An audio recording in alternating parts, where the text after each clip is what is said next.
Olá, muito bem-vindo a essa aula. Olha só, essa é a aula do glossário, tá? Glossário Elementor, e eu vou falar sobre a seção interna.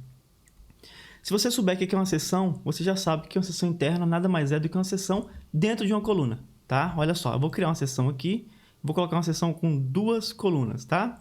Eu vou vir aqui, vou colocar a altura mínima dela de 400 e vou colocar um fundo só para a gente ter uma visibilidade melhor, tá?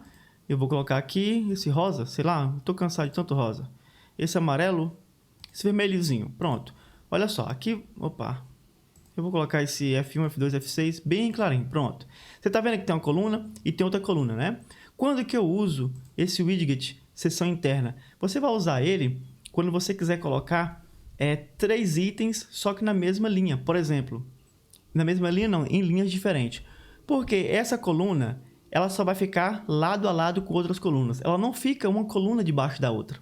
Para isso, você precisaria duplicar, né? Aí ficar uma coluna e outra coluna. Só que, olha só, eu quero usar o mesmo fundo e eu não quero ter que duplicar isso aqui. Eu quero utilizar nessa mesma seção. Eu quero colocar duas colunas aqui, um em cima e um embaixo, um em cima e embaixo. Como que eu faço? Bom, para isso, eu vou excluir essa coluna, vou deixar uma coluna aberta e eu vou pegar a seção interna, olha só. E agora, dentro da seção interna, eu tenho uma coluna e outra coluna. E eu posso duplicar e criar quantas colunas, uma em cima da outra, dentro da mesma seção. Tá bom? E com isso eu posso colocar o widget aqui. Aqui, ó, eu posso vir duplicar. Olha só, coloquei 3, tá vendo? Aqui eu posso duplicar, ó. Coloca 4 ou 5, tá? Olha só, tá vendo? Fica dessa forma. É impossível você fazer esse desenho sem ser com seção interna, tá bom? E aí você fica a seção mãe e fica a seção filha. Várias seções pequenas dentro de uma mesma coluna. E é claro que cada seção tem suas próprias colunas. Olha só, se eu pegar o navegador, fica mais fácil para mim desenhar.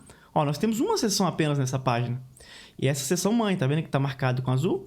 Se eu clicar aqui, eu temos uma coluna, porque toda seção é obrigatório ter pelo menos uma coluna. Aí eu quero colocar uma seção filha, ou seja, uma seção interna. Eu vou colocar dentro de uma coluna, tá? Todas essas seções aqui, ó, cada uma dessa está dentro dessa coluna geral, tá bom? Então é para isso que serve a seção interna, para você colocar, empilhar colunas na mesma seção mãe, tá bom? Com isso eu posso pintar o fundo, olha só, de uma vez só e vou pintar todo ele, tá? E olha só o desenho que fica aqui dentro, eu posso colocar quantas eu quiser aqui, ó, quantas o elemento eu permitir, né? Criar muitas coisas aqui, olha só, tá vendo? E simplesmente com fundo igual. Se eu não fizesse seção, não seria possível. Olha só, eu não conseguiria. Ah, vou criar uma com duas, né? Com duas. Tá, agora eu quero criar uma com essas aqui. Eu posso duplicar aqui, né? Duplicar aqui. E aí eu acabo criando. Só que, como que eu vou colocar todas na mesma cor? Não tem como. Essa fica com a cor, essa fica com outra. Salvo se eu colocar a mesma cor em todas. Mas aí você percebe que são um monte de seção? Não faz sentido? Então é para isso que você utiliza essa seção interna, tá bom?